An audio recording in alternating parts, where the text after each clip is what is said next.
Hi, my name is Andrew Eldridge, and I am honored to select the All-State Percussion Etudes for this year's Texas Music Educators Association. The timpani selection this year is called EV, which is Etude 13 found in the book Studies in Copper by Alex Orfaly on pages 34 through 36.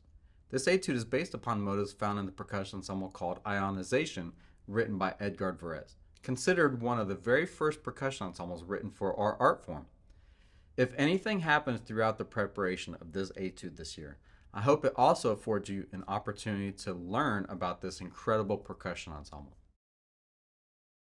The most important thing to focus on, as with all percussion etudes, is playing with a great sound quality on the drums. Avoid overplaying the instrument with stiff downstrokes. Focus on fluid motions by relaxing the hands during high demand phrases. The most important stroke that any timpanist can learn is the legato stroke, which is sometimes called the rebound stroke. The mallet should rebound freely off the drum head with very little pressure inside the hand. Playing harsh downstrokes overplays the timpani head and changes both the pitch and timbre. Think about keeping more air between the stick and your palm when playing with a legato stroke. When playing with a staccato approach, hold on to the stick just a bit more, lower the stick heights, and listen for clarity of the notes that are still tone full. Above all, use your ears to listen while you play. This will help you hear when your articulations are too staccato from squeezing the mallets or playing too harshly. Be the best rhythmician you can possibly be. Learn to execute the correct notes and rhythms at a slow tempo to master the large spaces you need to travel across the drums. The primary thematic material that this etude is based upon is rhythmic and originally scored for the snare drum. I recommend learning the rhythms, including the stickings, first on a single surface like a practice pad, then moving it across the drums. The rhythmic theme can best be thought of as a melody. Try singing the rhythm to yourself first to best capture the accent and unaccented nuances that help drive this theme. Clarify your stickings and write them in your music. I call these landmark stickings. Landmarks help you feel comfortable as you pass them.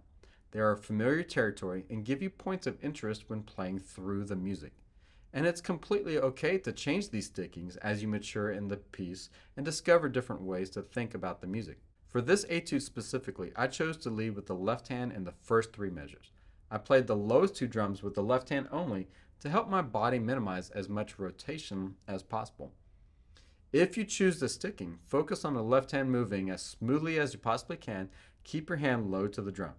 The challenge with this phrase comes from the activity of that left hand and maintaining a great quality of sound, especially considering that you will need to skip over the 26th drum to play the phrase. Consider practicing this phrase with just the left hand skeleton to understand the motion, then fill it in with the opposite hand. In this example, I'm going to do just that. I'm going to play the measures 1 through 3 with the left hand skeleton first, then add in the right hand.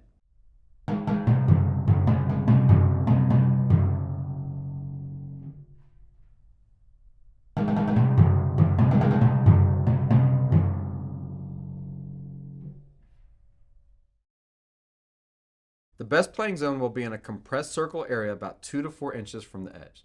To help find the best playing zones with my students, I always demonstrate the sound of playing in the center.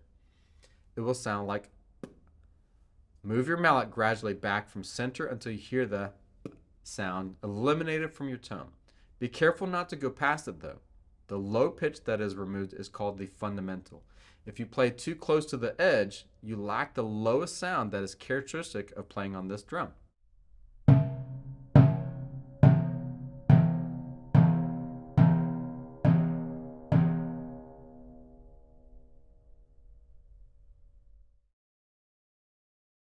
In a few moments throughout this etude, you need to know the music so well that you can use your eyes to spot the proper playing zones before you strike that drum. This often comes at a time where you're playing across many drums at a time. It can be very easy to strike in a poor playing zone when you throw your hand too quickly without seeing it first.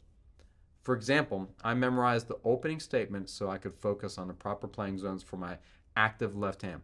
This is also the case for measure 8, where the timpanist begins the ionization theme on the highest drum, but needs to strike the lowest drum on beat 2 with the left hand. Spot that playing zone in advance for the best tone possible.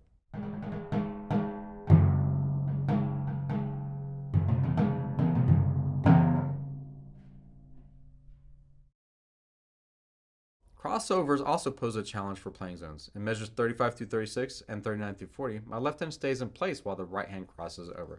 Focus on crossing the right hand near the wrist and keep your mallet head in the proper playing zone and low to the drum.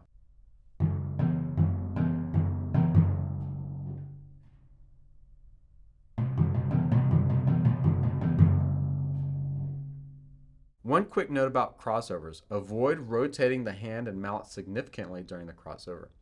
Rotating the hand or changing the angle of attack means you're going to play with a different part of the mallet, causing you to change the sound inconsistently from what you want.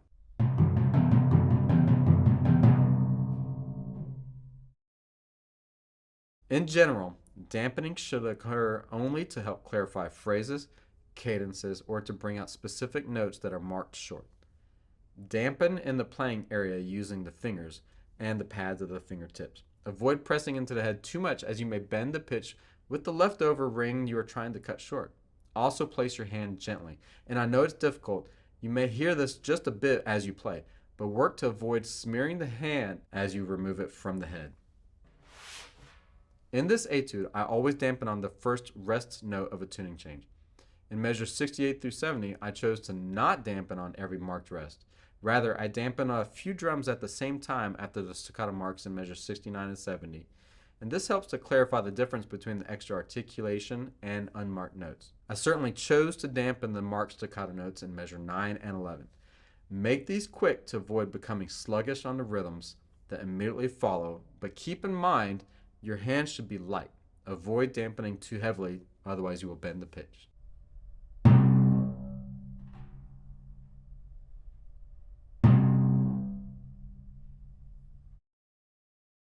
There are 3 tuning changes in this etude. There are a few things that you can do to help you become more comfortable with the tuning process. First, try practicing this etude on a marimba to help your ear become more accustomed to the pitches. Since this etude covers almost 1/2 octaves in range, your ear should get used to hearing the various wide intervals expected in this piece. Secondly, practice the tuning changes by themselves without the music. You want to train your lower body to remember where to move the pedals through muscle memory. This takes several repetitions to get comfortable. Next, plan out the order in which you want to retune the drums. I generally avoid immediately retuning any drum I just finished playing to avoid bending a pitch that may still be ringing if I did not dampen it effectively. Start on a different drum that is closest to where you just finished playing, then proceed to the drum that you just finished to retune that afterwards. If your drums have tuning gauges, that's great. However, don't trust that they are accurate unless you personally set the gauges right before your practice session. Timpani can change often their pitch based on the temperature in the room, the barometric pressure outside, and even if the heads have not been cleared in a while. Another tip to keep in mind is always reset the gauges after every single move of the drum. The little letters can sometimes come loose and shift from the vibrations of rolling timpani down the hallway. Keep the retuning process in time. For instance, in measures 17 through 22, I want to retune the 26-inch drum first, be done by the time I move to the lowest drum in measure 18, retune the 32-inch drum in 19, then leave the next few measures free to prepare for the upcoming phrase. Of course, you can extend these times to perhaps a 3-measure sequence for each drum rather than the 2-measure sequence that I used. However, I encourage you to think of the logistics of tuning as placeholders for simple timekeeping. This etude's tempo marking indicates the player should be articulate and precise. It also asks for a new music sound. For mallets, I experimented with several different styles of raps, including very articulate felts. I eventually settled on the Vic Firth T4 American Custom Ultra Staccato mallets to emulate the original snare drum motif from which this etude is based. This mallet also helps me play with the precision and articulation required to clearly play the intricate rhythms at extremely soft dynamics. Be very careful with this mallet, however. The player absolutely needs to be hyper aware of the tone you produce with this mallet on the drum at all dynamics. It's way too easy to overplay the drums and create less than desirable sounds. Cultivate a good sound at all volumes on this mallet and trust your ears to let you know when you cross that line between bad and good quality sounds on the drum. If I may, and just like with all the other percussion etudes, here are a few mindset tips that help me and my students through the preparation phase for any big performance. Your mindset can absolutely change everything about your performance. Henry Ford once said, whether you think you can or can't, you're right. Find ways to also focus on the musical details while performing. Practice keeping those stray non-musical thoughts from going through your mind while in that performance flow. Focus also on creating productive systems, not just goals.